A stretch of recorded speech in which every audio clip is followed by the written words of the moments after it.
Hey, how we doing today? Good evening, and I'm so excited to be with you guys today. It's been a very horrific week. It's been a very horrific week with all the hurricanes, no power, and my heart goes out to all those that are without power to now. But thank God I was able to get my power back, and but the thought of it that we even had to be through all that with all the trembles and all that we had to go through that night, it is so traumatic, I tell you. And I'm happy to be here again to say we good, we safe, and every one of us, we are good. And I thank all that actually checked on me to know how I've been doing all this while. I'm super grateful. I'm super excited that I have friends to count on, especially on this platform. And on this note, I say, welcome to today's episode of Grief to Grace, where we journey from grief to grace together. And I'm your host, Ruth Hephzibah. And today we are joined by a remarkable guest, Ambre Guillot-Shaver. And in this episode, we'll explore how to find grace amidst grief. So, today we'll also be exploring and discovering the transformative power of faith and resilience. Today, we'll see all that she had to go through with losing so much and coming back and standing tall, irrespective of all that she's been through. I want to tell you how much it means to me when I see people who have been through so much and they're able to stand tall in it all. Today's story is different, as usual. It's always a different kind of grief every day because today we have grief from loss of pets and loss of friends. So today we'll be looking at a story rising from brokenness, transforming pain into purpose. So, how have you been able to transform your own pain into purpose? How have you been able to transform your grief into purpose? How have you been able to gain from all that you've been through? How have you been able to stand tall in the midst of it all? My heart goes to all of you who are passing through grief in whatever way, especially those who are grieving right now as a result of the hurricane. And also for all those who have lost their loved ones, lost items, lost houses, lost whatever you've lost, you lost your pets or your jobs, whatever you lost in this season, my heart and my prayers go to you. And I pray that God brings restoration and healing in Jesus' name. So before we delve into today's program, I want to introduce to you my book, which is A Pen That Rewrites Grief. This is one book that you need. It is designed to help you through the reflective exercises and spiritual healings that is contained in this book. So it's accompanied by our grief coaching sessions and also offerings of personalized support in whatever way. If you need our prayers, we are always there for you. And we also have our apparel lines, which features inspiring quotes and merging faith with mental health advocacies. So when you go through this book, which is a 60-day guide, it will help you navigate grief in a very healthy way. Grief is a killer, and you don't want to be stuck in it. This book helped me, seriously. Every of those interventions you're going to see in it are the tools that I use to navigate grief. And this is just like the volume one of it. Other volumes are already underway. It has been a very interesting journey for me, and I'm ready to share all with you as the Lord pleases. So stay tuned to the end of this particular episode, and I tell you, you're going to receive special giveaways. And remember that active listeners of our program receive bonus gifts for their engagement. So stay tuned and follow us and listen to all that she has to say. And I know that Amber's story is going to help somebody as she shares her insight and her journey, especially with those who have lost friends and pets. We have Amber in the house who is here to share her beautiful story with each and every one of us. So join me as I welcome Amber, who lost seven of her closest family members and friends, and two of her pets. And even in the last weeks, she lost a very close friend again. My heart goes to all who have lost people and are grieving in whatever way. Amber, you're welcome to today's show. How are you today? I'm well. I have lights as well. Yes, I So can see. grateful. So grateful. Yeah, it was really like, for me, when everything happened, I'm like, whoa, no network, no light, Mm, nothing. How are we going to cope? It looked as if there was rapture mm. and it was judgment. And then when I went to the streets and saw the way everyone was moving aimlessly Oh, without, I'm like, whoa, this is how it's going to be if some yeah, people misses the way on that day. So we craziness. don't really want to miss the judgment day, really. It's really like a day of reflection for me. Oh, yeah. Yeah, thank you for joining us today, Amber. So are you ready to share your story with us today? Sure. Sure, I am. That's Okay. okay. So the next voice you'll be hearing is going to be Amber's voice as she shares her inspiring story with each and every one of us. So, good afternoon, everybody. I'm so blessed to be here. So blessed to have interacted with this podcast and what they have to offer as far as grief to grace. Just a little bit about myself. My name is Ambre Guillot-Shaver. I am 42. I'm a mother of two plus five stepchildren, multiple pets. Um, Son just got married. I'm a God fearing child of God, and I have been shaken to the core. I have been shaken to the core. So I'll just start off from early childhood. From a very young age, I experienced a lot of grief, and that was from my biological mother abandoning myself and my two brothers. I was like 4.5. My brothers were 9.5, and I think like 13 or 14 and a half. So immediately I felt sadness and remorse and questioning and not knowing what was going on. And, you know, during that time, we had got a step family. My dad had remarried. We got this family, and I got more brothers. And, life goes on. Not a lot of people talk about the grief of a divorce, but there's a separation there. You grieve the children grieve the other parent, the parent grieves one another. It's not always just a cut dry situation, and especially for the children because they're kind of caught in the crossfire there. But as a kid, I had no understanding, okay, of like, okay, my mom dropped me off on the weekend of July the 4th of that year, and it was the best weekend ever.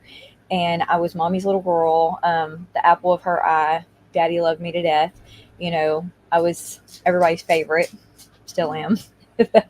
But um, I remember throwing a fit at 4.5 years old in the driveway of my dad's house, just screaming and crying, wanting to leave with my mom, and I was not allowed to. And she swore she was coming back for me. And it's crazy how you remember certain things in grief and in trauma, and you don't others. But I recall her handing me some wooden beads from around her rearview mirror and a green balloon, and that was the last. So, growing up, I had stepbrothers, I had other siblings. We moved a lot.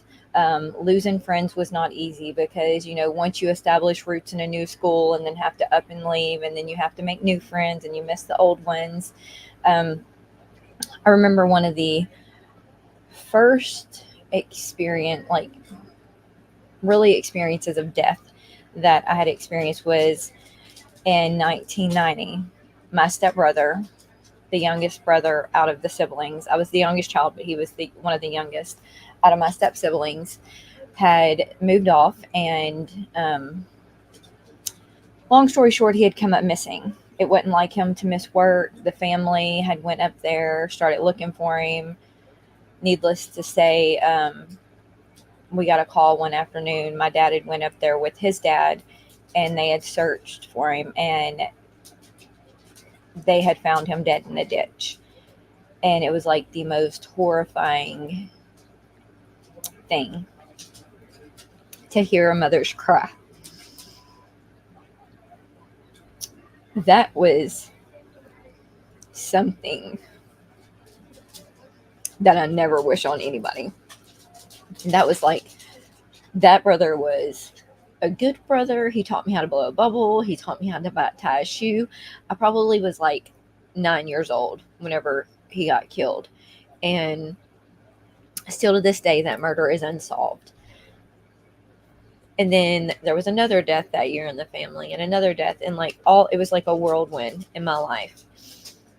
There was abuse that took place as a child in and out of my home. It was usually with step family. Um, During the grieving process, like, everyone's going through their own phase. Everyone's going through their, like, how do I deal with it? How do I cope with it? Moving forward some years, grow up. I lose grandparents. I lose, great grandparents. I lose aunts and uncles. And it was, to me, it was honestly, I was like, okay, who's going to die next? What's going to happen?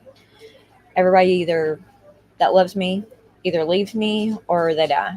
So I'm just going to really not get close to anybody. So I'm not sure exactly. Actually, I do. My stepmother that raised me, God bless her, like, if it wasn't for that woman, I wouldn't know half of what I knew raising my kids. So whenever I was about 15 or 16, my mom went to the hospital. My stepmom, Ramona, went to the hospital, and they said she had 6 months to live. And my dad was a UPC, apostolic preacher, evangelist, had a healing ministry. And like, this is when the internet was first kicking off. He got on these chat rooms and he was like sending this around the world to pray for Ramona. And literally, she came home from the hospital. She started doing better. Like, it was really amazing. Like, it was just a miracle. So they had given her 6 months to live, and years were going by, and then eventually it got to the point where she had gotten so bad. She had congestive heart failure and enlarged heart, and only a third of it was working. So she was in and out of the hospital, and we had taken her to Houston, Texas, which is like the medical center of everywhere. If you have an illness, that's where you want to go, especially local. They got her there. She was in a coma here in where I live, in my city. And the doctors are like, we've done everything. She's going to die. Now, mind you, this is probably about, I don't know, maybe about probably about 6 years after them telling her she was going to live 6 months. So my dad gets on the phone with the governor, with whoever, and he's like, you got to get my wife out of here. We got to get her in a new hospital. So they transferred her to Houston, to Methodist Hospital. And within 24 hours, like, where we thought my mom was going to die, she was awake and sitting in the bed and wanted food. And it was just like, it was a full-blown miracle. And at that point, they had put her on a heart transplant list. So we was excited. She had grandkids. My mom was like, she always had the open door. Always the grandkids were there. The mom and dads were out footloose, fancy free, doing what they wanted, and we always had the kids. So she's raising the grandkids. I'm helping raise them at a young age, taking care of her, taking care of my dad, and I think it was 2000. 2000, things just got really crazy, and she got really sick and was on the transplant list. We just was going to the doctor. She was in and out of like alertness. It was crazy. So we was depending on a heart. We had hope that we were going to get a heart, and I'm not sure like what took place there, but we got on the list. We were on the list. We were waiting for the pager, and between that time and sometime in March, whatever it was, um, I had they released her to come home, and my dad wanted us to move his bed to her bed, next to her bed, because they didn't sleep in the same bed anymore due to her medical issues. She was in a hospital bed, and he just wanted to be in the bed with her. And I threw a fit, and I was like, no, I'm going back to my house, and I have animals. Like, I just won't do it. So I went and got him candy, came home to my house then, and I remember getting a call like early in the morning, like 2 a.m. And they're like, hey, go to the house, get the bags together. It was a routine we had. They called me, I'd go get their stuff together. We were off to Houston. And by the time we got there, they said, listen, this is it. And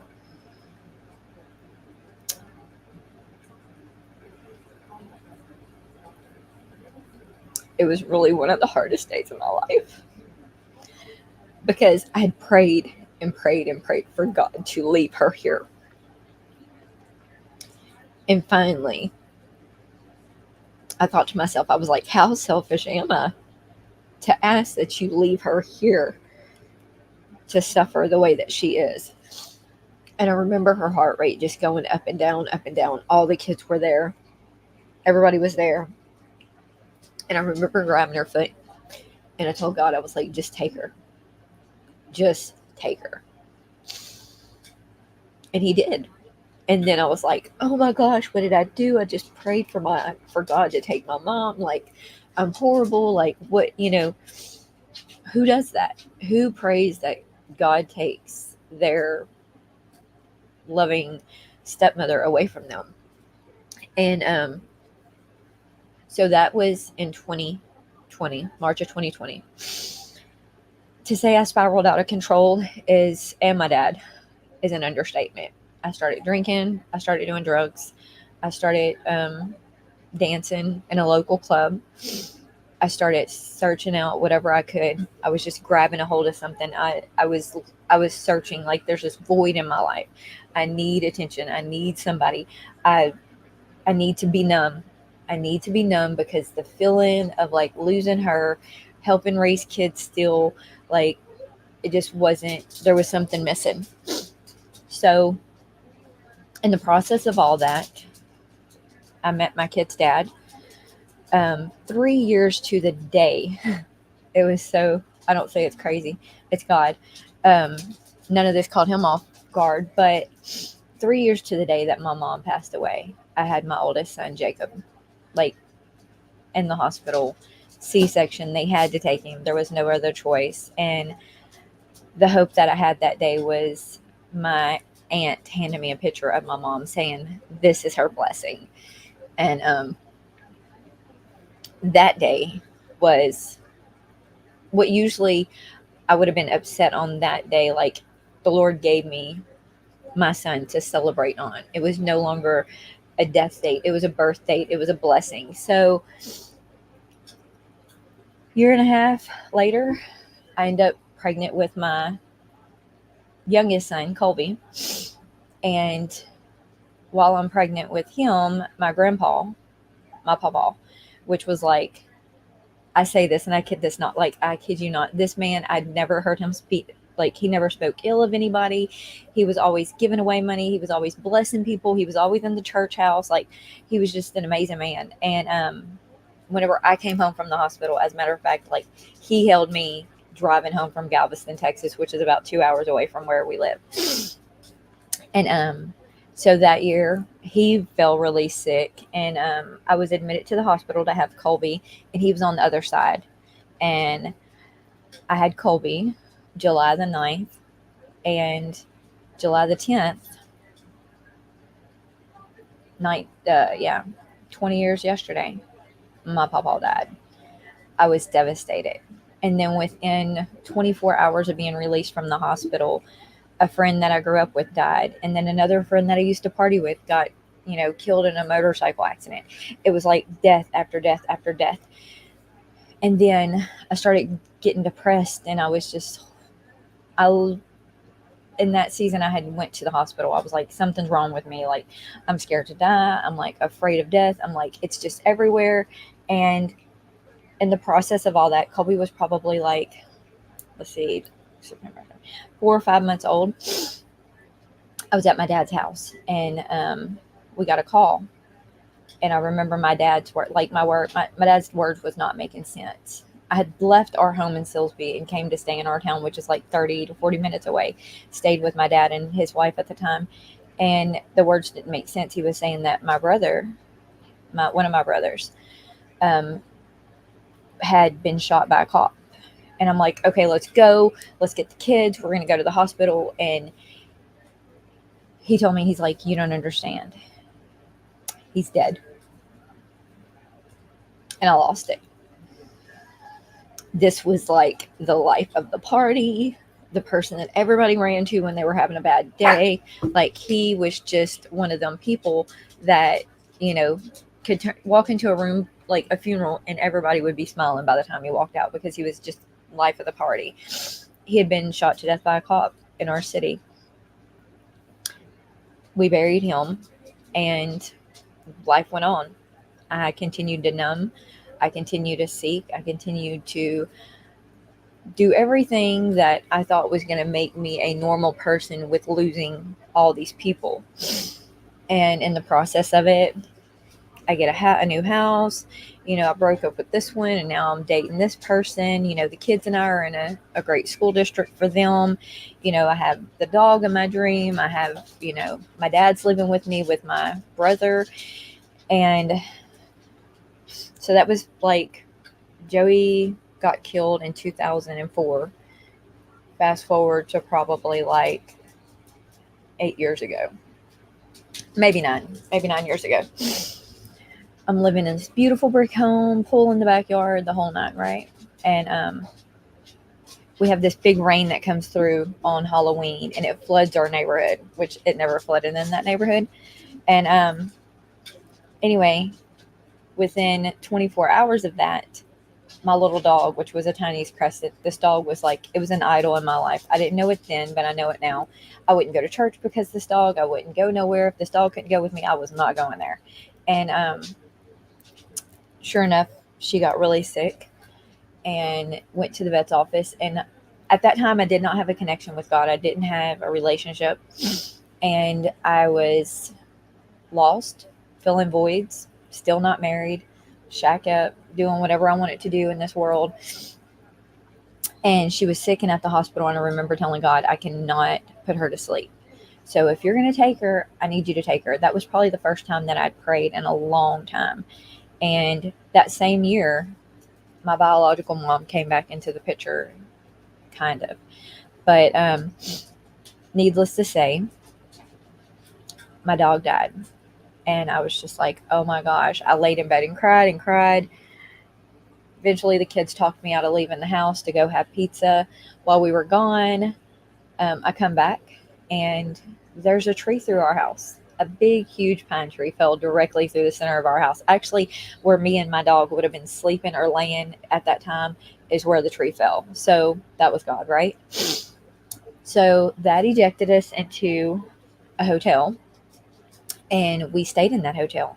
And at that time, I started seeking. Like, I was like, there's more to life than this. There's more out there. I can't just steadily be drinking, looking for something, like living this lifestyle. And a video came across Facebook, and it was of this man in a wheelchair and this woman, and they were giving a testimony at a local church, and they were saying how they found so much peace there and how much love. And I was like, oh my gosh, I need to go here. I need to try this. And I recall the kids were gone one weekend with their Mimi, and it was around Christmas. And I went to that church, and I sat in the back row of that church, and I just cried. And I don't know why I was crying. I cried, and I went up for prayer, and these little ladies hugged me and loved on me, and they were like, "Oh my gosh, what can we do for you?" And I was like, "Nothing." Like, I don't know what to do. And immediately, like, everybody there just started loving on me. They were just like, they wanted to sew into me. They prayed for me. They asked how I was. Like, they genuinely cared. And I was like, this is odd, because I grew up in church, and the church that I grew up in, if I would have walked in the way that I walked in this church, then they would have thrown me out, or they would have judged me, or they would have made me change clothes or wipe the makeup off my face. So it was a very different type of love. So during that season of living in a hotel and going to church, the man that I was with at the time was a non believer, and he had given me an ultimatum. And he said, it's either me or your God. He's like, I will never be put second to anybody in your life, including your God. And I looked at him and I told him, I said, well, I'm going to have to help you pack. And I helped him pack, and I sent him off. And literally, that was the last time that I saw him. And that was like the biggest blessing in my life. Now, there was a season there where I was like, oh my gosh, did I do the right thing, and this and that. But I stayed with that church, and I stayed in it for, the time period. And during that process, like, the Lord knew what he was doing. I mean, we always think that, oh God, he didn't know, and you know the Lord this, and no, nothing ever catches him off guard. So during that season, I was like, I'm not moving home. So I burnt my savings up in like staying in a hotel with my kids, like a crazy person.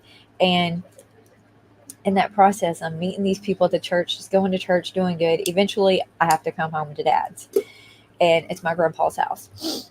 So I ended up moving back in with my dad, my kids as well, my animals. Like, I'm living here. My brother that is handicapped lived here as well.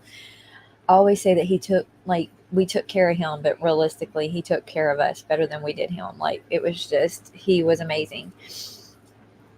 So we're going through all this. We live in Southeast Texas, Hurricane Alley. So, you know, during this time of me moving back into my dad's house, my Uncle Billy moves in with us, and it's a whirlwind of that. And he was drinking and smoking, and I don't allow any drinking or smoking in this house. Like, I had to quit drinking, quit smoking, quit doing drugs. Like, the Lord delivered me completely of the desire to even take a sip, whenever all I've ever wanted to do was stay intoxicated and numb. Each and every death in my life, and each and every person that's walked out of my life, I would use that was my crutch. Oh my gosh, my brother's dead. I need to drink. Oh my gosh, my mom left me. I need to take this drug. I need to try this drug. I need to be, doing whatever it is I need to do until my brain is no longer working. It was horrible. Like, I stayed in that type of mentality, I guess I would say. Like, that was my drive the whole time. Is like, I didn't care. I just wanted to drink. I just wanted to forget about it. And then once I drank so much, or once I used so many drugs, that was the first thing on my mind, was the pain and the sorrow and the anger and the aggravation, to the point where I was like beating up people or jumping on people in the club, or it was really a very toxic situation. I was a very toxic person. And so anyway, we're back home at dad's house starting 9 years ago. My Uncle Billy moves in, and one day me and the kids come in from school, and we're getting things together, and all of a sudden, we're going, my dad's in the hospital at that time, my brother's here, and we're looking around and we can't find Uncle Billy. And I went to go into my dad's room, and the door was barricaded, and my son pried it open, and my Uncle Billy was on the floor, dead, cold. Like, I'm screaming, yelling. My son's freaking out because this, like, he just seen this. He's seeing this. I'm on the phone with 911. They're telling me to do chest compressions, and I'm telling them, no, he's cold. Like, there's no life in him. And that was February of 2018. So I had to tell my dad about that, which was horrible. I thought he was going to have a heart attack. And then uh, got him, like, dad came home, everything was well. Then December of 2019, I'm getting ready to go be with my church family at an event, and I'd gotten, like, my brother Gene was very he had a brain injury. Like, he was hit by a car years ago and was in a coma, was never supposed to be able to walk and talk and eat again, like, but God pulled him out of that plus some. Like, he was a walk and talking miracle. So that day I was getting ready. Him and I, like, we fought daily. It was just like something we did. He didn't want me to be the boss. I was the little sister. He was supposed to be taking care of me and bossing me around. So whenever I would tell him to do something, he would get mad. And he would tell me all kinds of stuff, like he just wanted to die and it was just a horrible life.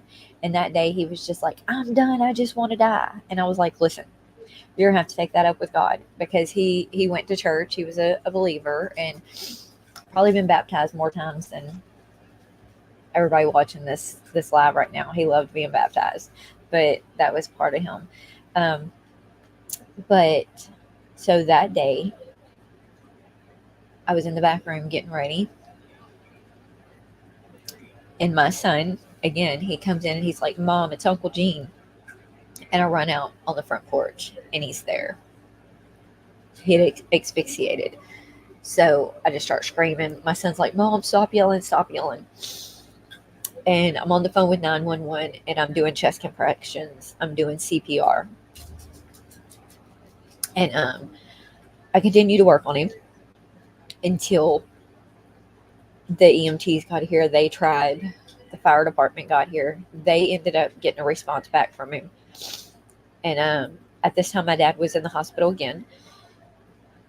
And during the time that he was in the hospital, I had to make the decision of, okay, I've got to go get my dad from one hospital and check him out against medical orders and bring him to this hospital, because I'm not going to make any decisions. Like, I need my dad here.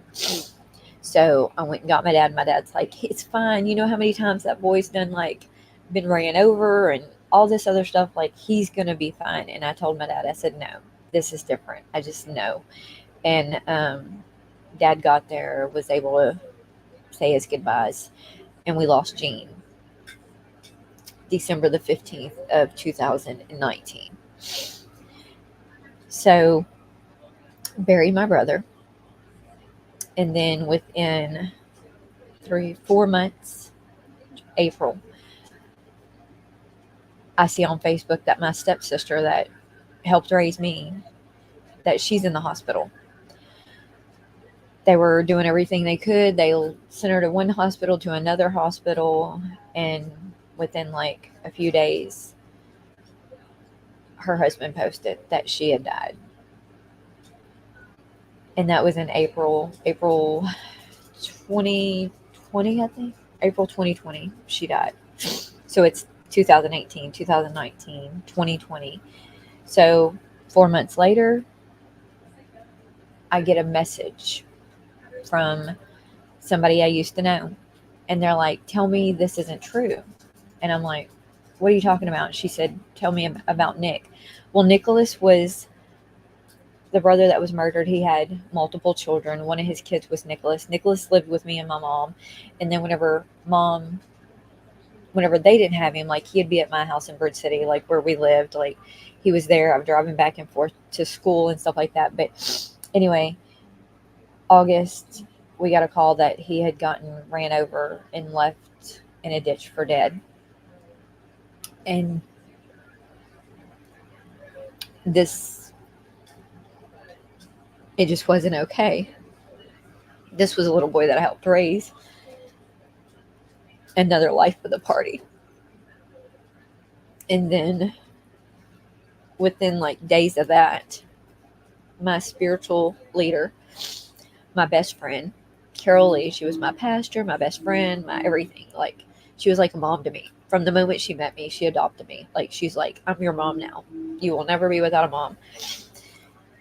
So, August the 20th of 2020, she ended up passing away of COVID. And then shortly after that, in April, my Aunt Gertrude passed away.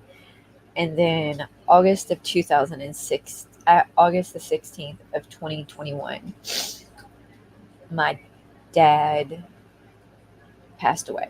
And I told God, I said, you can take anybody but my dad. I can't, they're like anybody else but my dad, because my dad's been there from the beginning. So during this time, like losing these people, I don't want to say I never felt like giving up, because I did. But what I did do is I leaned on God more. I asked people, pray for me. I went to Grief Share.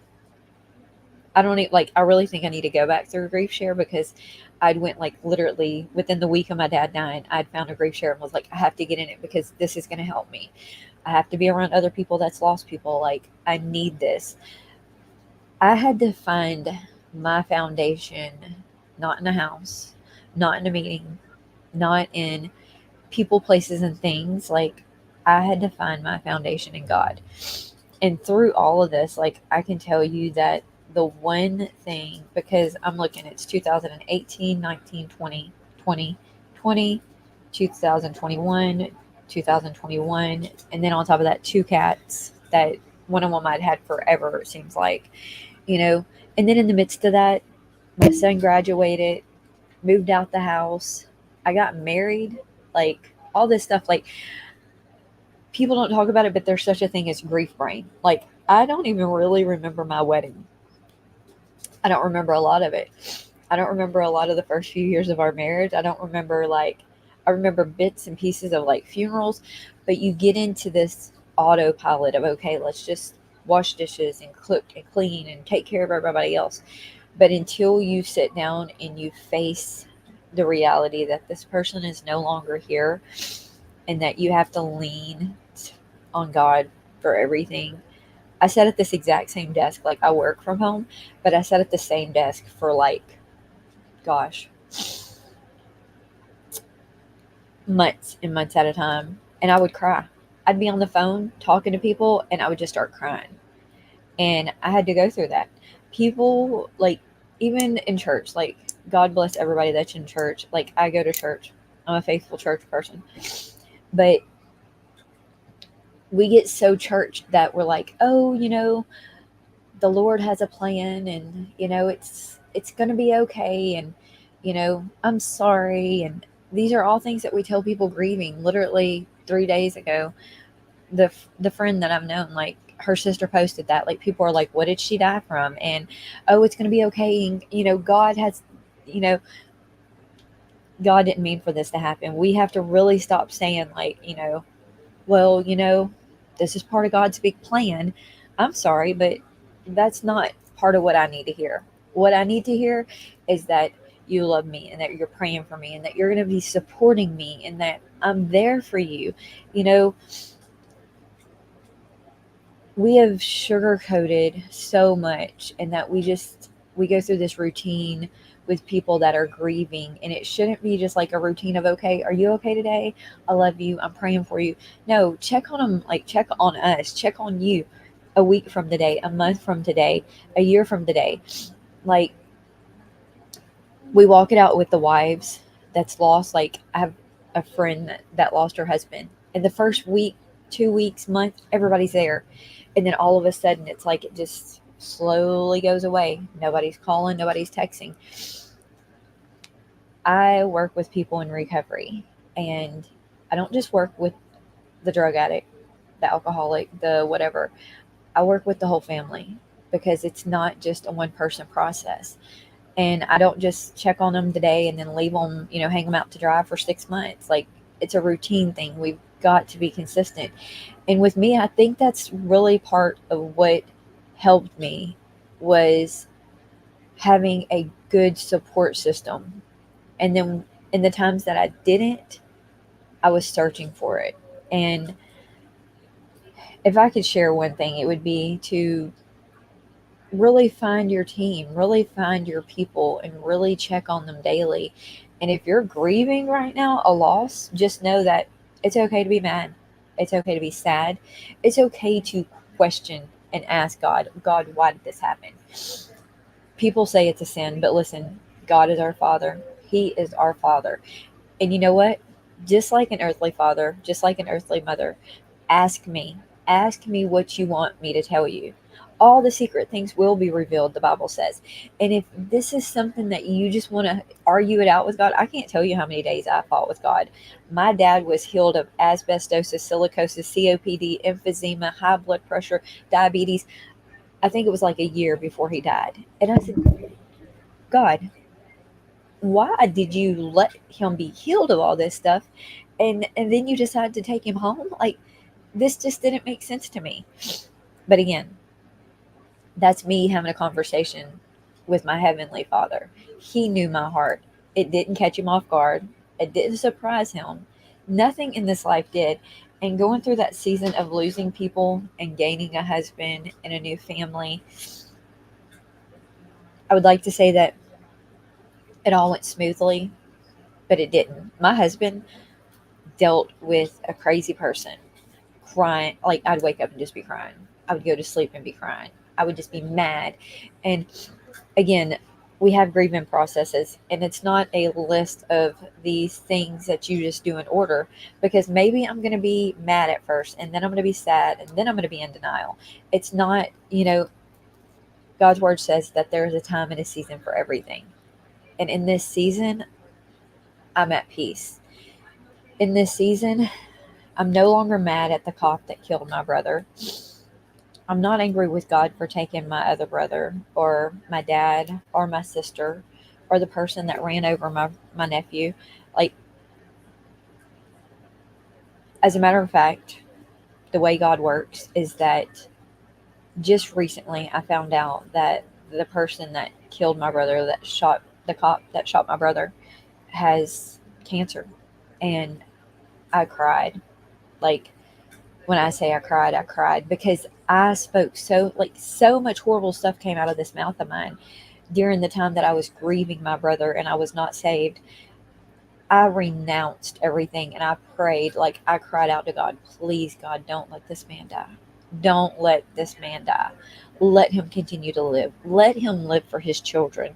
Let him live for his wife. Like, this isn't what it's supposed to be like. For the person that ran over my nephew, she's in jail. And I pray that while she's in there, that the one thing that she does is that she gets to know God. I don't know the situation. I don't know the circumstances. I wasn't there for court. My sister was. But my my heart now compared to what it was then is that I pray that they know God. I pray that in this season of grieving for them, because they're grieving in a different way than we are, that they get to know the God that I know. Because my God, even in the middle of the night, whenever I was the worst and the saddest and the angriest, like, I felt comfort.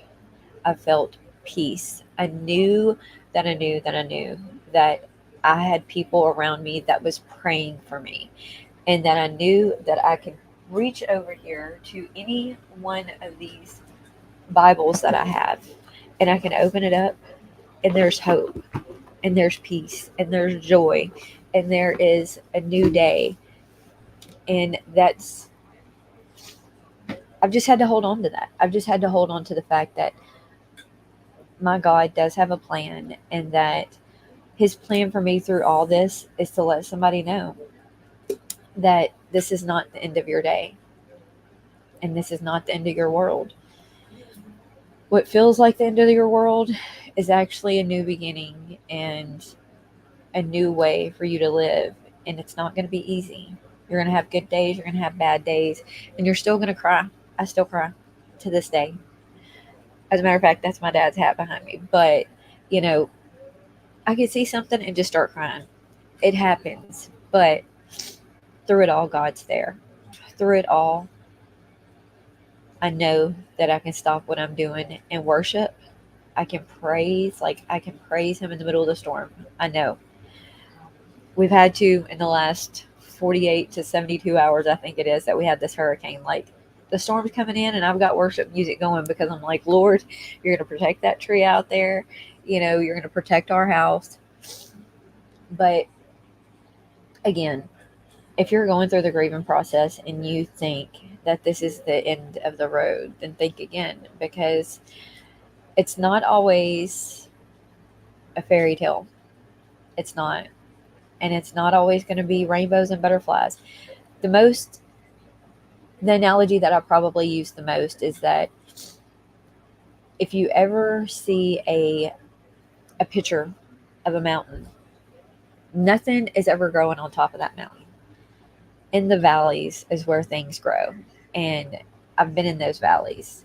And that's where, if you go and you like do the Discovery Channel and you go look at these things, like the mountaintops are full of snow and ice and rock. But then whenever you go into the valleys, like there's bloomings of trees and flowers and this lush greenery. It's just amazing of what grows down there. And sometimes when you're in your valley, that's what's happening. I don't say sometimes, actually all the time. If you're in a valley, that's because there's growth there. And in the middle of grief, there's growth, and it hurts and it's ugly. But realistically, I know that my ultimate goal is to help others that do grieve. Like I do want to help them. Like right now, I don't know what to say to my husband's ex boss. I don't know what to say, like other than, dude, we love you and that we're here for you, and the family, and I knew these girls. Like it just really it hurt. Like I I sent the message and was like I'd been crying since 5:30 that morning, just unexpectedly of what had taken place.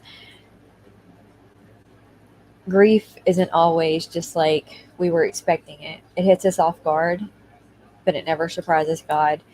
And that's when we have to pull back and say, okay, I'm going to find a support system. I'm going to find a grief share. I'm going to find me a pastor. I'm going to find me a prayer partner, and I'm going to ask them to pray over me or just sit with me and listen to me cry. And if you need that person, and if you're looking for that person, I'm always here. I don't care. 24 hours a day. My husband knows it. My friends know it. You call my phone. If I don't answer, send me a text message. If I don't get it right away, I'm going to call you back. But,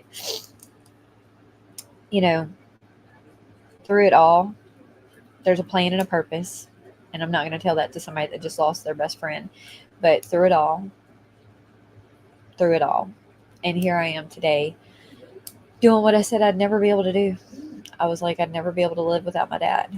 And every day is a new day. And I'm doing it. And each day is different. And I know that I know that I know that God Himself, knows what my tomorrow is. And He knows where He's going to use me. And He knows how. So I'm looking at the bottom down here. I'm sorry. Yeah, I was just reading it. But I know if you are struggling with grief, reach out to Grief to Grace, and I'm sure they will equip you and get you some information as well. And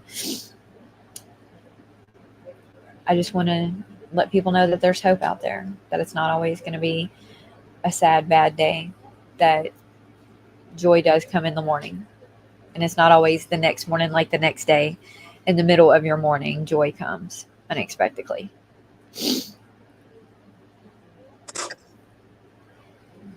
Thank you so much for sharing. Yes, ma'am. Thank you. I'm so emotional right now, and it's been really like an emotional season for me. Um,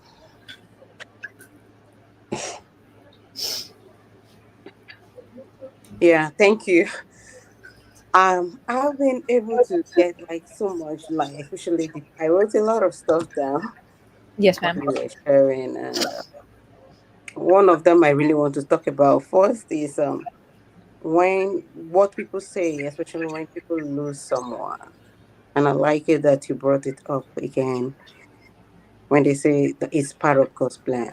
I can remember I always say, so God hates me so much to Yeah. calamity to come to me. When you see someone passing through grief or passing through a loss, I think the best thing, like you said, is to just let them know that you love them. Yeah. Listen to them cry. Give them those towels to wipe those tears. Yes. Allow them to share. Continue to talk and pour out as much as they can. Absolutely. Because everyone's grief is different. Mm-hmm. It's just a little that you know. So you may not know how deep it is in the heart of that person. Right.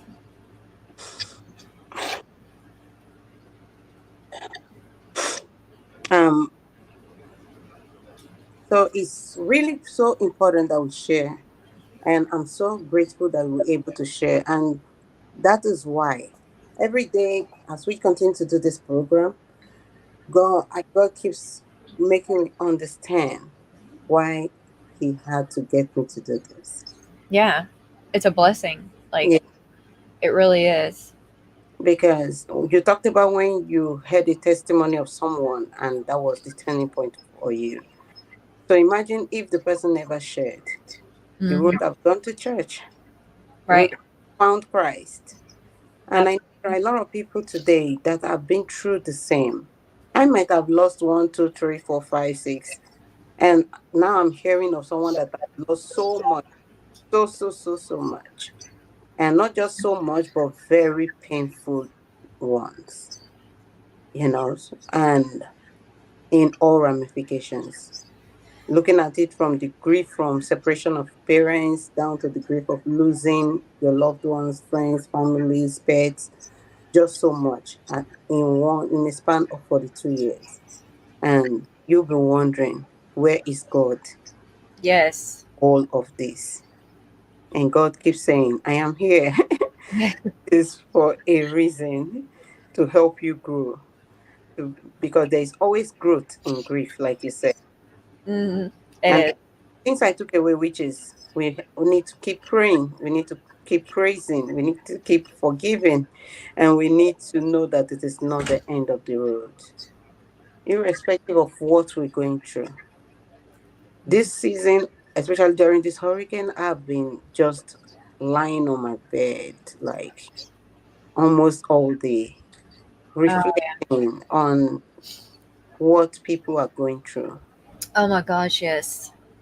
It's reflecting on how many people, because when I hear those sirens pass the 911 and the EMS, and I'm like, mm, oh, that's somebody again.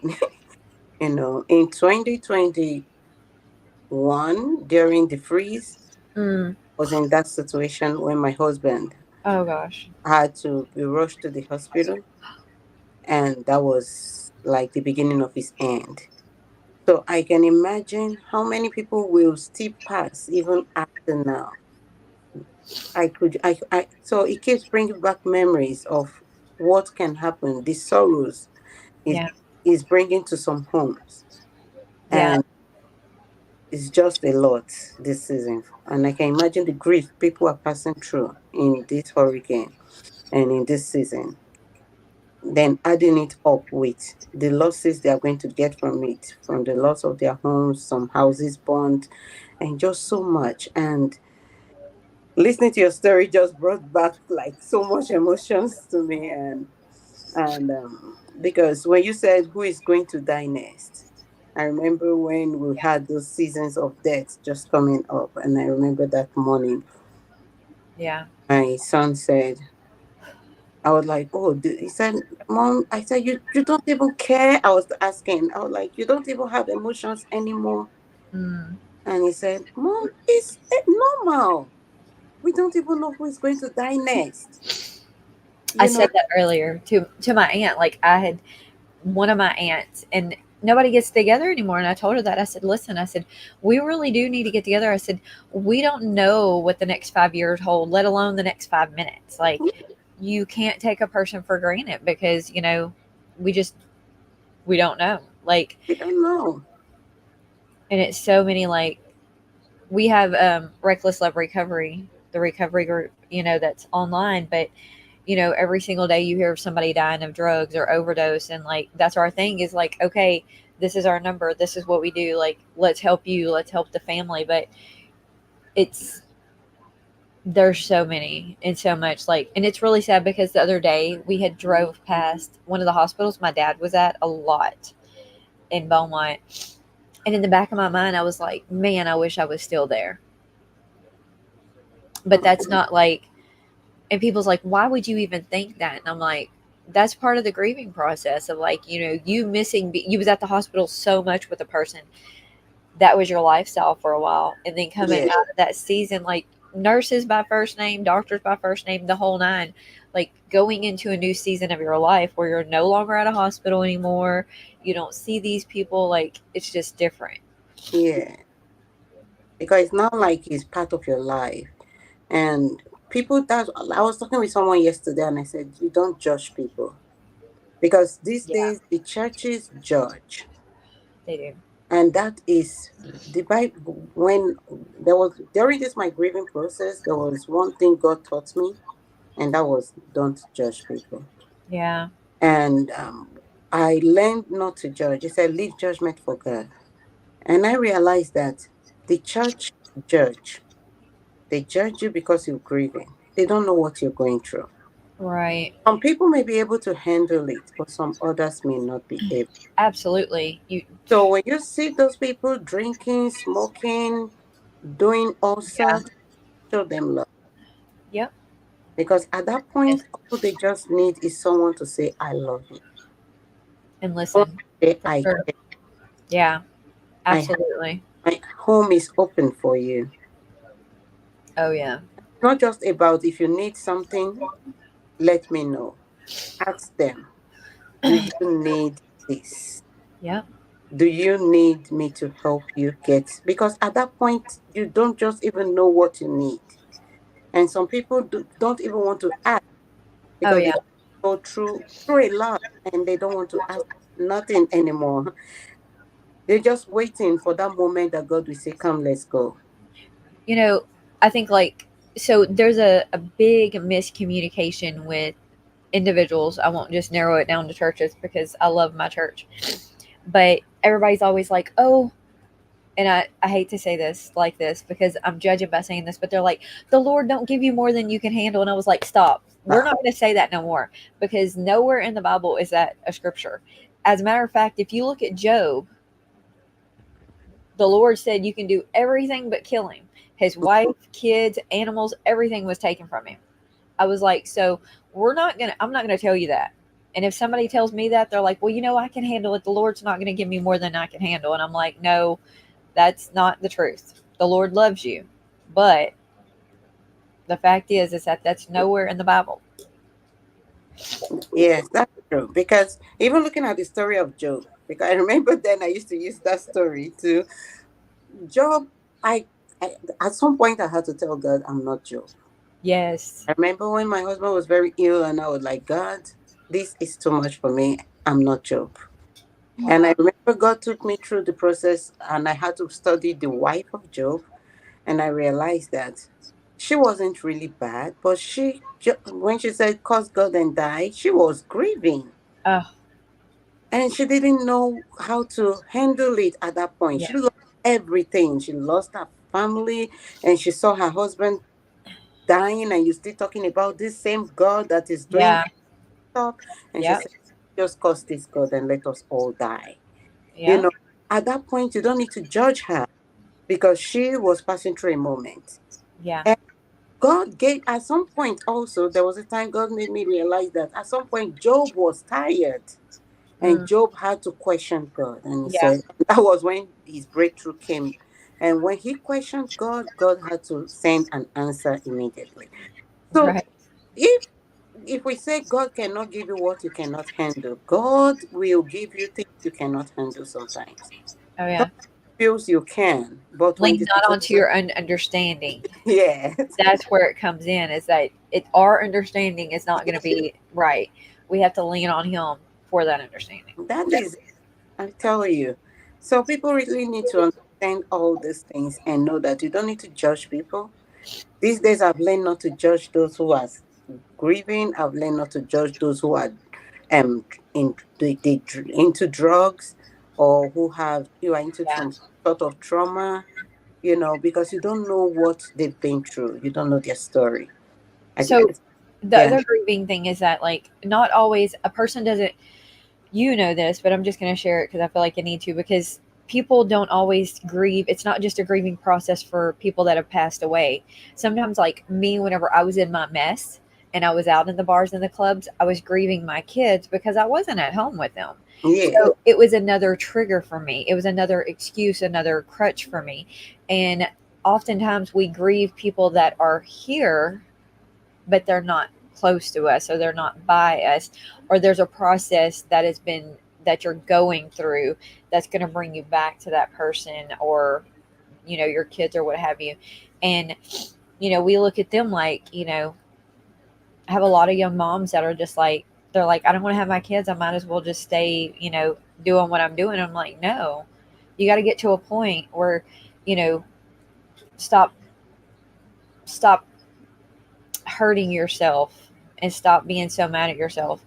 And you talk about, we talk about forgiveness, and even in the 12 steps, the Christ-centered programs, like forgiveness is a big thing, and they talk about forgiving other people. Forgive yourself so you can continue to move through the grieving process and then get to the next step, because you can stay stuck. You can stay stuck in that situation, and it's detrimental. But if you allow yourself to forgive yourself, forgive those other people, and then go on to the next part of this process, you could be set free from it. Yeah, you're right. I can really imagine all you've been through. And the last part I want to really talk about is the grief brain fog, which people don't talk about. Because the grief brain fog comes in and it's like a way the body tends to protect the body Yeah, from. So at that point, you tend to forget a lot of stuff. There are just so much you autopilot. will never remember again. Yeah, And most people, when they get to that stage, they have anxiety. They're like, oh my bad. God, it's part of the process.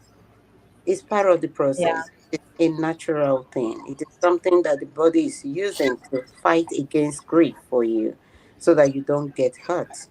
right. So, and it is temporary. It's not something that's going to remain, but you can decide when it's going to stop. The day you take a decision and say, okay, it is time for me to move. It is time for me to make a move towards my healing. That Mm, very day, and you start remembering, you start doing things that will help you move yeah, towards your healing. Then, like you did, you stopped all those drugs and every other stuff. It's not like you're going to stop in one day. When we say people stopped, it's not like they stopped and they stopped. With the help of God, you'll be able to do it. And right. by the time you keep making all those efforts to stop all this stuff, God is going to help you. Oh So yeah. if you start clearing the fog and start clearing, you have to acknowledge that it is normal for your mind to drift away at some point. Mm-hmm. Normal for you not to remember. So you have to get a journal everywhere you go. Write things Got a down. stack of them. Stacks of them Yeah. everywhere. Someone was like, "Oh, I like the way you write." I smiled. I said, "I learned through grief." All right. I learned through grief to do journaling. You know, so you just need to get a book everywhere. Have them everywhere in my room, everywhere in my car, everywhere in Oh my bag, yeah. so I can remember something. So And, you are not alone when you find out that you cannot remember. yeah. One day it will be gone and you remember everything again. Sometimes my kids will be like, "Do you remember what happened in those processes?" I don't. I don't remember. And I they're don't like, either. "Oh, mom, I chose not to remember." you know, I don't remember because I was passing through grief and I don't remember.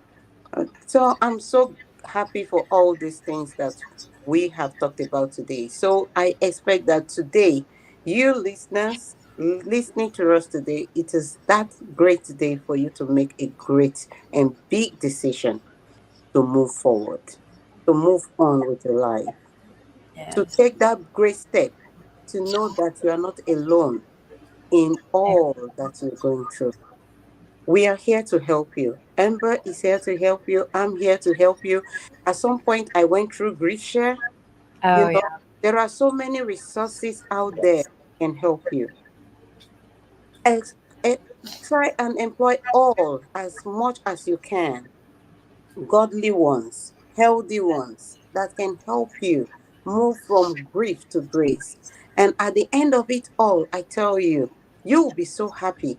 It's a process. I was looking at my photos today and I was, Apple has a way of reminding you of things. Oh, And it was like 1 year ago. And I clicked on it and I saw my progress.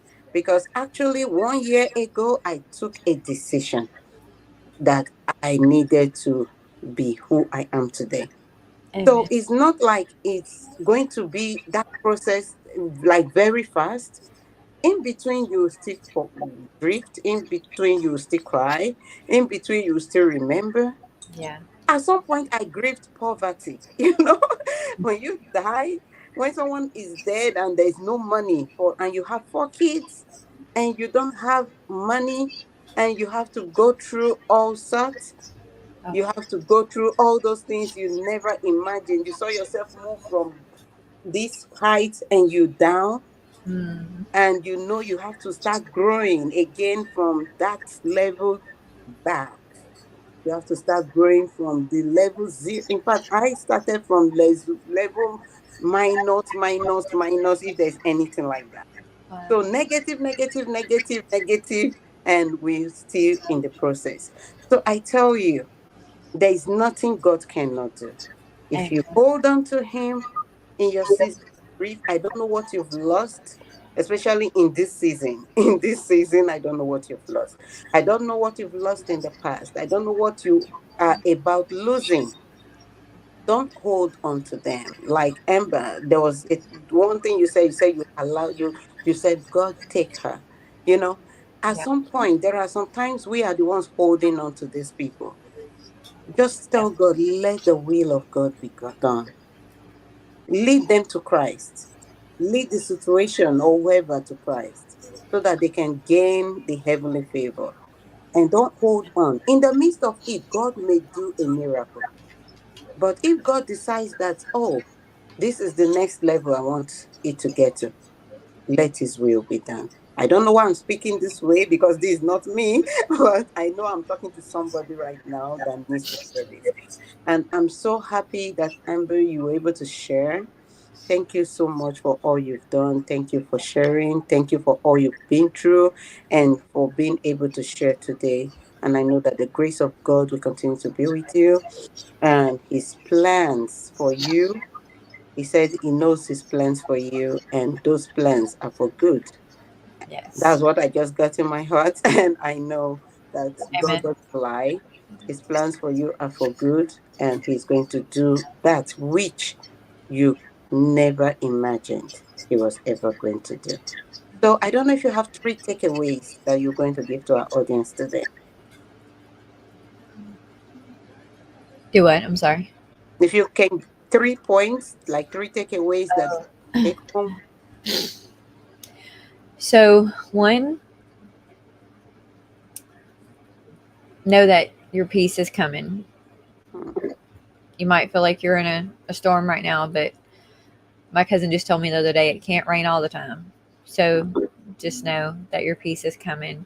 Two, make sure you get into a support group, a mm, church, a support group, I don't know, maybe you have a best friend, maybe you have a pastor, but find somebody that is playing it firmly in the Word of God and get next to them. You need that mentorship. You need that brother or sisterly love, someone to help guide you through the storm. And three, lean not on your own understanding. Lean on God for it all. Because again, if we lean on our understanding, then we'll be lost in mm. the sauce, like they say. but if you look to God, He'll guide you as well. Wow. Thank you so much for sharing. And I'm going to leave us with these words as we reflect on today's conversation. Remember Isaiah chapter 41, verse 10. He said, "Fear not, for I'm with you. He said, be not dismayed, for I am your God. I will strengthen you and I will help you. I will uphold you with my righteous right hand." Let these words bring comfort and strength to you today. In Jesus' name. And there's one quote I like, and I'm going to give to you. It says, "Strength grows in the moment when you think you can't go on, but you keep on going anyway." So Amen. when you feel you cannot go on anymore, just take it one day at a time. Today I've really shed some tears because of all that we've had, and it's been a very emotional session. And I'm really glad that we're able to share and we're able to gain strength. And I'm happy, and I know that this is for somebody today. So, for those audience who have stayed with us to the end and are listening right now, what is one small step you can take today towards your healing from grief or hardship? So, when you respond to this question, send it to grief to grace now at gmail.com or send it to my DM. I want to thank all those that have been sending all these responses to me and have been sharing their stories and sending me DMs, sharing their stories and Yeah. giving me all the encouragements that I have today. I'm so thankful. I'm so grateful. Please let us continue to remember Amber and her friend and family in prayers so that God will give them the strength to be able to carry on, especially in this season. Yes. But continue to remember the husband too in prayers because it's not easy to marry anyone who is grieving this Yeah. much. And let us pray for the strength that God will keep him and help him in this season. And I love that photo you sent to me. It's so awesome. So thank you so much. Don't forget to purchase my book. This book is really very good. And I thank those who have bought and those who have been sending reviews. I'm so happy that you love them. Thank you so much for sharing. And I want you to please don't forget to subscribe or follow us on our Facebook, on Instagram, on YouTube, on Spotify, on Apple. And our podcast was live Yes. today. So officially it's live today. So you can check us out on Apple and on Spotify and others will come. Together, let us journey together from being stuck Yes. to being unstuck on grief to grace. I love you all. May God bless you. Do you have one word for us today? One last word? Keep on keeping on. Yeah, thank you so much. I love you all and God bless you. It's been Yes. so emotional and I'm so excited that I'm here today. And I had to hear all these things. Thank you so much, Amber, for sharing. Yes, Bye. ma'am. Have a great evening.